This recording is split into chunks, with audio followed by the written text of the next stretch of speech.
Hello friends good evening friends మీరు చూస్తున్నారు Arun technology Telugu. Friends, ఈరోజు నేను మీకు మొబైల్ని రూట్ చేయటం ఎలా, రూట్ చేస్తే ఏమవుతుంది, రూట్ చేయటం వల్ల మనకి బెనిఫిట్స్ ఏంటి, అడ్వాంటేజెస్ ఏంటి, డిసడ్వాంటేజెస్ ఏంటి, నెక్స్ట్ వచ్చేసి రూట్ చేసినప్పుడు మన మొబైల్లో కస్టమైజ్ రామ్ని ఎలా ఇన్స్టాల్ చేసుకోవాలి. చాలామంది ఉంటారు ఫ్రెండ్స్ మీరు చూసినట్లయితే చాలామంది కస్టమైజ్ రామ్స్ని ఇన్స్టాల్ చేస్తారనమాట. 100 మెంబర్స్ ఉంటే కనీసం 80 మెంబర్స్ కస్టమైజ్ రామ్స్ని ఇన్స్టాల్ చేస్తున్నారు. అసలు ఈ కస్టమైజ్ రామ్స్ అంటే ఏంది అన్న దాని గురించి నేను మీకు ఎక్స్ప్లెయిన్ చేస్తాను. చూస్తూనే ఉండండి ఫ్రెండ్స్. మీరు చూస్తున్నారు అరుణ్ టెక్నాలజీ తెలుగు.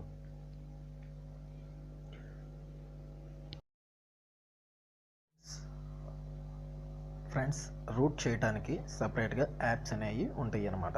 ఇప్పుడు ఎగ్జాంపుల్ చూడండి, గూగుల్ ప్లే స్టోర్లోకి వెళ్ళి రూట్ యాప్స్ అని కొట్టగానే మీకు నెంబర్ ఆఫ్ యాప్స్ వస్తాయి. అందులో నెంబర్ 1 రూట్ చేయడానికి నెంబర్ 1 వచ్చేసి కింగ్ రూట్ అనేది బాగా యూజ్ అవుతుంది. దాన్ని ఓపెన్ చేసి మీరు రూట్ అనేది క్లిక్ చేయగానే అది మీ మొబైల్ని ఆటోమేటిక్గా రూట్ చేస్తుంది. ఓకేనా ఫ్రెండ్స్, రూట్ చేయాలి అనుకున్నప్పుడు కింగ్ రూట్ ఇన్స్టాల్ చేసి ఉంటే కనుక దానికి ఇంటర్నెట్ అనేది కనెక్షన్ ఆన్లో ఉంటేనే మీకు కింగ్ రూట్ అనేది యూజ్ అవుతుంది అనమాట. కింగ్ రూట్ ద్వారా మొబైల్ని రూట్ చేస్తే మీరు సూపర్ యూజర్ అవుతారనమాట. ఓకేనా ఫ్రెండ్స్, యూజర్ అంటే మీరు, సూపర్ యూజర్ అంటే మీరు మీ మొబైల్ని ఫుల్ కంట్రోల్లో తీసుకొచ్చేస్తే మీరే సూపర్ యూజర్ అయిపోతారనమాట. ఓకేనా ఫ్రెండ్స్, మీ మొబైల్ని ఎవరైతే ఆపరేట్ చేస్తున్నారో వాళ్ళు సూపర్ యూజర్లో ఉంటారు, మీరు యూజర్లో ఉంటారనమాట. మీ మొబైల్ని ఎవరు ఆపరేట్ చేస్తారు? ఇప్పుడు శాంసంగ్ బ్రాండ్ అనుకోండి, శాంసంగ్ మొబైల్ కాబట్టి శాంసంగ్ వాళ్ళు సూపర్ యూజర్, మీరు వచ్చేసి జస్ట్ యూజర్ అనమాట. అదే మీరు రూట్ చేస్తే కనుక మీరే సూపర్ యూజర్ అవుతారు, మీరే యూజర్ అవుతారు, అన్నీ మీరే. ఓకేనా ఫ్రెండ్స్.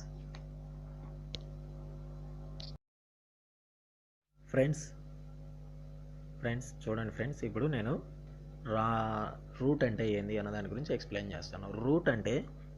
రూట్ గురించి మాట్లాడుకోవే మొదలు నేను ఒక చిన్న విషయం చెప్తాను, వినండి.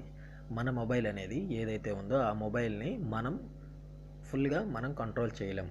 ఓకేనా ఫ్రెండ్స్, మన మొబైల్కి మనం జస్ట్ యూజర్ మాత్రమేనమాట. అంటే మొబైల్లో వచ్చిన దాన్ని మాత్రమే మనం యూజ్ చేసుకోగలం, అంతకుమించి వేరే దాన్ని మనం యూజ్ చేసుకోలేం. అది ఎలా అని మీరు అనుకుంటారు, నా మొబైల్ని నేను తప్పితే వేరే వాళ్ళు ఎలా యూజ్ చేస్తారు అని చెప్పేసి. చూడండి ఫ్రెండ్స్, దాని గురించే చెప్తాను. మన మొబైల్ని తయారు చేసిన వాళ్ళు ఎవరైతే ఉన్నారో, ఇప్పుడు శాంసంగ్, లెనోవో అండ్ హెచ్టీసీ ఇట్లా ఎవరైతే బ్రాండ్ ఉందో వాళ్ళే మన మొబైల్ని మొత్తాన్ని కంట్రోల్ చేస్తూ ఉంటారనమాట. అంటే వాళ్ళేమీ మన మొబైల్ని డైరెక్ట్ కంట్రోల్ చేయరు, అంటే పర్మిషన్స్ అనేవి ఆఫ్లో ఉంటాయి అన్నమాట. ఓకేనా ఫ్రెండ్స్, ఈ పర్మిషన్స్ అనేవి మనం జనరేట్ చేసుకోవాలి అంటే కనుక మనం రూట్ చేయాలి. అంటే ఫోన్ని మనకి ఇష్టం వచ్చినట్టు, అంటే మన కస్టమైజ్ చేసుకొని మన ఇష్టం వచ్చినట్టుగా మనం వాడుకోవచ్చు. దాన్నే రూట్ అని అంటారు అనమాట. ఓకేనా ఫ్రెండ్స్, ఇప్పుడు రూట్ చేయటం వల్ల అడ్వాంటేజెస్ చెప్తాను, వినండి. రూట్ చేయటం వల్ల మన మొబైల్లో సిస్టమ్ యాప్స్ అనేవి ఏవైతే ఉన్నాయో ఆ యాప్స్ని మనం అన్ఇన్స్టాల్ చేసుకోవచ్చు. ఇప్పుడు సిస్టమ్ ఫైల్స్ని యాక్సెస్ చేయొచ్చు. అండ్ నెక్స్ట్ వచ్చేసి కస్టమైజ్ రామ్స్ని ఇన్స్టాల్ చేసుకోవచ్చు. ఓకేనా ఫ్రెండ్స్, ఇప్పుడు డిసడ్వాంటేజెస్ చెప్తాను, వినండి. రూట్ చేయడం వల్ల డిసడ్వాంటేజెస్ ఏంటంటే మీ మొబైల్లో ఉన్న డేటాని సెక్యూర్డ్గా ఉండదు, బయట వేరే వాళ్ళకి హ్యాకింగ్ ద్వారా వెళ్ళిపోతుంది అనమాట. హ్యాకర్స్ అనేవాళ్ళు మీ మొబైల్ డేటాని హ్యాక్ చేస్తారు. ఇంకొక ఎగ్జాంపుల్ చూడండి, నేను నా మొబైల్లో ఆంధ్ర బ్యాంక్ అప్లికేషన్ ఇన్స్టాల్ చేశాను, ఏబీకే ఎంపే. ఈ అప్లికేషన్ని నేను రూట్ చేసి ఓపెన్ చేస్తే కనుక నా బ్యాంక్ డీటెయిల్స్ మొత్తం, నేను బ్యాంకింగ్లో ఉన్న డీటెయిల్స్ మొత్తం హ్యాకర్ అనేవాళ్ళు హ్యాక్ చేయడానికి 100% ఛాన్సెస్ ఉన్నాయి అన్నమాట. అట్లానే ఇప్పుడు రూట్ చేయటం వల్ల మన మొబైల్లో మనం ఏ అప్లికేషన్స్ అయితే ఇన్స్టాల్ చేసి యూజ్ చేస్తున్నామో, ఇప్పుడు షేర్ ఇట్ ఉంది. ఇప్పుడు జనరల్గా షేర్ ఇట్ అనేది 100 మెంబర్స్లో 90 మెంబర్స్ యూజ్ చేస్తున్నారన్నమాట. ఓకేనా ఫ్రెండ్స్, ఈ షేర్ ఇట్ అనేది మన మొబైల్లో ఉన్న డేటాని మనకు దగ్గర నుంచి కాకుండా వేరే వాళ్ళకి పంపిస్తూ ఉంటుందన్నమాట.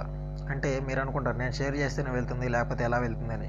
కాదు ఫ్రెండ్స్, మీ మొబైల్లో మీరు నెట్ ఆన్ చేయగలనే ఈ షేర్ ఇట్ అనేది మీ మొబైల్లో ఉన్న డేటా మొత్తాన్ని ఎక్కడెక్కడికి కావాలో అక్కడికి ఈ షేర్ ఇట్ అనే అప్లికేషన్కి లింక్ ఇచ్చి ఉంటుందన్నమాట.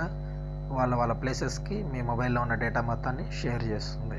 ఓకేనా ఫ్రెండ్స్, అది ఒక షేర్ ఇట్ గురించే కాదు, ఇంకా ఇలా ఇటువంటి అప్లికేషన్స్ ఏవైతే ఉన్నాయో ఆ అప్లికేషన్స్ మొత్తం అలా డేటా మొత్తాన్ని షేర్ చేస్తూ ఉంటాయి అన్నమాట. మీరు అలా తెలుసుకోవాలి అనుకుంటే కనుక జియో సెక్యూరిటీ ఇన్స్టాల్ చేసి మా మొబైల్లో దానివల్ల తెలుసుకోవచ్చు మీరు. నేను దాని గురించి కూడా ఒక డెమో చేస్తాను. మన నెక్స్ట్ వీడియో దాని గురించే ఉంటుంది. ఓకేనా ఫ్రెండ్స్, ఈరోజు కస్టమైజ్ రామ్స్ అంటే ఏంది దాని గురించి చెప్తాను. ఇప్పటికి మీకు రూట్ చేయడం వల్ల అడ్వాంటేజెస్ ఏంటి, డిసడ్వాంటేజెస్ ఏంటి నేను మీకు చెప్పాను అనమాట. రూట్ చేసినప్పుడు కస్టమైజ్ రామ్స్ ఇన్స్టాల్ చేస్తే సమ్టైమ్స్ ఫోన్ అనేది సమ్టైమ్స్ ఆన్ కాదు. ఎందుకంటే మీరు ఇన్స్టాల్ చేసే రాము కరెక్ట్గా ఇన్స్టాల్ అవ్వకపోయినా, లేదంటే దాంట్లో ఏదైనా బగ్స్ ఉన్నా కానీ మీకు అది ఇన్స్టాల్ అవ్వదు. ఆ ఇన్స్టాల్ అవ్వనప్పుడు మీకు ఒరిజినల్ రామ్ అనేది రాదనమాట. కస్టమైజ్ రామ్ అంటే ఏంది, స్టాక్ రామ్ అంటే ఏంది అన్నది కూడా నేను మీకు చెప్తాను. స్టాక్ రామ్ అనేది మనం మొబైల్తో పాటు వచ్చేదాన్ని స్టాక్ రామ్ అంటారు, ఒరిజినల్ ఇంటర్ఫేస్ని. అలా కాకుండా ఇంటర్ఫేస్ చేంజ్ చేసుకోవాలి అనుకుంటే కస్టమైజ్ రామ్ని ఇన్స్టాల్ చేసుకోవాల్సి ఉంటుంది. ఓకేనా ఫ్రెండ్స్, చాలామంది ఉంటారు ఈ 2-3 మంత్స్ యూజ్ చేయగానే వాళ్ళకి ఈ ఇంటర్ఫేస్ అనేది బోర్ కొట్టేస్తుంది. ఇప్పుడు కనిపించేదే ఇంటర్ఫేస్ అనమాట మనకి. ఇలా ఈ ఇంటర్ఫేస్ బోర్ కొట్టడం వల్ల వాళ్ళు ఏం చేస్తారంటే కస్టమైజ్ రామ్స్ని ఇన్స్టాల్ చేసుకుంటారు. ఇప్పుడు 80% కస్టమైజ్ రామ్స్ మీదే అందరూ యూజ్ చేస్తున్నారు అనమాట. ఇప్పుడు సైనోజెన్ మోడ్ ఉందిగా ఫ్రెండ్స్, సైనోజెన్ మోడ్ అనేది కస్టమైజ్ రామే అనమాట ఫ్రెండ్స్. ఈ కస్టమైజ్ రామ్ ఎలా ఇన్స్టాల్ చేసుకోవాలి అనేది నేను మీకు చెప్తాను. గూగుల్ క్రోమ్ ఓపెన్ చేశాను. నేను మీకు ఓపెన్ చేయడం చూపించడం కోసం. ఎందుకంటే నేను కస్టమైజ్ రామ్స్ చాలా ఇన్స్టాల్ చేశాను. నాకు అందులో సాటిస్ఫాక్షన్ లేక నేను అన్నీ తీసేసాను అనమాట. నాకు ఏది కస్టమైజ్ రామ్ సాటిస్ఫాక్షన్ అనిపించలేదు. ఓకేనా ఫ్రెండ్స్, ఇప్పుడు మైక్రోమాక్స్ MyCRO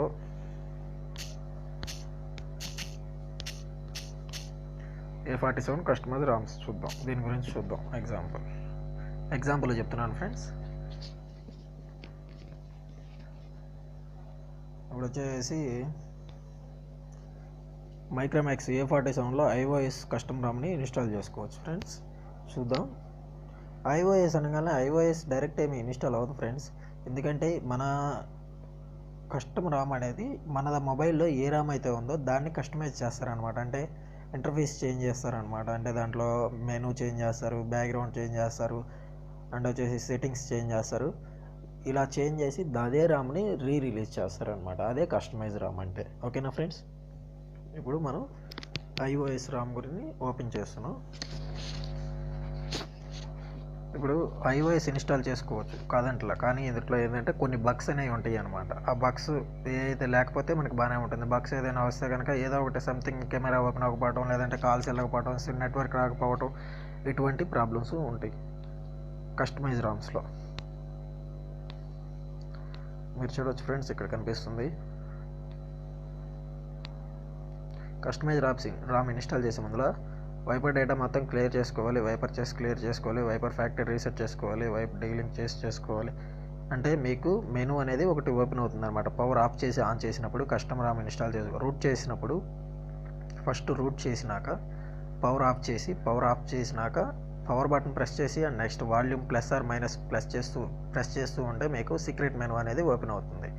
మీరు రూట్ చేసినాక ఈ మెనూ వస్తుంది అనమాట. రూట్ చేయక ముందులో వేరే మెనూ వస్తుంది. ఓకేనా ఫ్రెండ్స్, రూట్ చేసినాక ఓపెన్ చేస్తే అందులో touch to install mobile custom Ram అని ఉంటుంది ఫ్రెండ్స్. కస్టమ్ రామ్ని క్లిక్ చేస్తే కనుక మీరు ఇక్కడ చూజ్ SD కార్డ్ అని ఉంది. ఈ చూజ్ SD కార్డ్ని ఇన్స్టాల్ చేసి మీకు మెమరీ కార్డులో ఉన్న కస్టమ్ రామ్ని ఇక్కడ సెలెక్ట్ చేసుకోవాలి. ఓకేనా ఫ్రెండ్స్, సెలెక్ట్ చేసుకొని అక్కడి నుంచి ఇన్స్టాల్ చేస్తే కనుక మీ మొబైల్లో ఉన్న రామ్ని ఇలా ఇంటర్ఫేస్ వస్తుంది. Micromax A47 as it is ఇలా ఉంటుందన్నమాట. ఓకేనా ఫ్రెండ్స్, చూడొచ్చు మీరు. Same to same iOS look ఉంది కదా ఫ్రెండ్స్. చూడండి, సెట్టింగ్స్ కూడా iOSలోనే ఉన్నాయి, మెనూ కూడా iOSలోనే ఉంది, డైల్ ప్యాడ్ కూడా iOS డిజైన్లోనే ఉంది. నెక్స్ట్ వచ్చేసి నోటిఫికేషన్ బార్ కూడా సేమ్ iOSలోనే ఉంది. టాప్ బార్ వచ్చేసి సేమ్ టు సేమ్ iOSలోనే ఉంది. ఇలా iOS లాగా చేంజ్ చేసుకోవచ్చు అనమాట. వచ్చేసి దీంట్లో బగ్స్ అనేవి ఏమున్నాయి అనేది మనం చూద్దాం. దీన్ని నేను ఆల్రెడీ ఇన్స్టాల్ చేశాను ఫ్రెండ్స్. మైక్రోమాక్స్ A47లో నా దగ్గర ఉంది మొబైల్. అది ఇప్పుడు కాదు ఫ్రెండ్స్, అంతకు ముందర ఆ మొబైల్లో నేను ఈ రామ్ అనేది ఇన్స్టాల్ చేశాను. చేస్తే దీంట్లో సిమ్ అనేది డిటెక్ట్ అవ్వట్లేదు ఫ్రెండ్స్. ఓకేనా ఫ్రెండ్స్, సిమ్ కార్డ్ అనేది డిటెక్ట్ అవ్వట్లేదు, అంటే నెట్వర్క్ అనేది రావట్లేదు అనమాట. అందువల్ల నేను ఏం చేశాను అంటే ఆ రామ్ని తీసేసాను అనమాట. ఓకేనా ఫ్రెండ్స్, మీరు కూడా మీ మొబైల్కి సంబంధించిన కస్టమైజ్ రామ్ని ఇన్స్టాల్ చేసుకోండి. కస్టమైజ్ రామ్ అనేది కూడా మీకు ఎంత మటుకు అది ప్రొవైడ్ చేయగలదో అంత మటుకే ప్రొవైడ్ చేయగలదు ఫ్రెండ్స్. ఎందుకంటే దాంట్లో ఎంత కష్టం చేశారో అంత మటుకే మీకు ఇంటర్ఫేస్ అనేది చేంజ్ అవుతుంది, అంతమించి చేంజ్ అవుతుంది, మిగిలిన యాసిటీస్ ఉంటాయి. సమ్ టైమ్స్ చేంజ్ చేసినప్పుడు బగ్స్ ఏదైనా వచ్చిందంటే మీ మొబైల్ ఆన్ కాదు. అప్పుడు మీరు ఏం చేయాలి అంటే మీ కస్టమ్ రామ్ని ఇన్స్టాల్ చేసుకోవాల్సి ఉంటుంది అనమాట. కస్టమ్ రామ్ ఎలా ఇన్స్టాల్ చేసుకోవాలనేది కూడా నేను చెప్తాను. చూడండి ఫ్రెండ్స్, ఒకవేళ మీరు మీ కస్టమ్ రామ్ని ఇన్స్టాల్ చేసుకుంటే కనుక, ఇప్పుడు మైక్రోమాక్స్ A47 ఉందనుకోండి, దాన్ని వచ్చేసి ఫ్లాష్ టూల్ యూస్ చేసి దాంట్లో నుంచి మీ కస్టమ్ రామ్ అనేది డౌన్లోడ్ చేసుకోవాలి. చేసుకుంటే కనుక దాని ద్వారా దాంట్లో మీకు ఇన్స్టాల్ చేసేసుకోవడం సింపుల్గా ఉంటుందన్నమాట. అక్కడ మీకు క్లియర్గా చూపిస్తుంది. బ్యాటరీ రిమూవ్ చేయండి, మీ మొబైల్కి డేటా కేబుల్ కనెక్ట్ చేయండి, కనెక్ట్ చేసి పవర్ బటన్ ప్రెస్ చేయండి అనేది చూపిస్తుంది. ప్రెస్ చేయగానే మీ మొబైల్లోకి రామ్ అనేది ఇన్స్టాల్ అయిపోతుంది. యాజ్ ఇట్ ఈజ్ ఒరిజినల్ ఎలా ఉందో అలా మీరు యూస్ చేసుకోవచ్చు ఫ్రెండ్స్. ఓకేనా ఫ్రెండ్స్, మీరు 90% రూట్ చేయమాకండి. ఎందుకంటే రూట్ చేస్తే మీ మొబైల్ అనేది సెక్యూర్డ్గా ఉండదు. ఇంకొకటి ఏంటంటే రూట్ చేసినప్పుడు వారంటీ అనేది ఏదైతే ఉందో అది మీకు వెళ్ళిపోతుంది. ఓకేనా ఫ్రెండ్స్, ఇటువంటి నా లేటెస్ట్ అప్డేట్స్ కోసం మీరు నన్ను సబ్స్క్రైబ్ చేసుకోండి. ఈ వీడియో మీకు నచ్చినట్టయితే లైక్ బటన్ ప్రెస్ చేయండి. నా నెక్స్ట్ వీడియో కోసం మీరు నన్ను సబ్స్క్రైబ్ చేసుకుంటే మీ మెయిల్లోకి నా నోటిఫికేషన్ అనేది వస్తుంది. ఓకేనా ఫ్రెండ్స్, థ్యాంక్ యూ ఫ్రెండ్స్.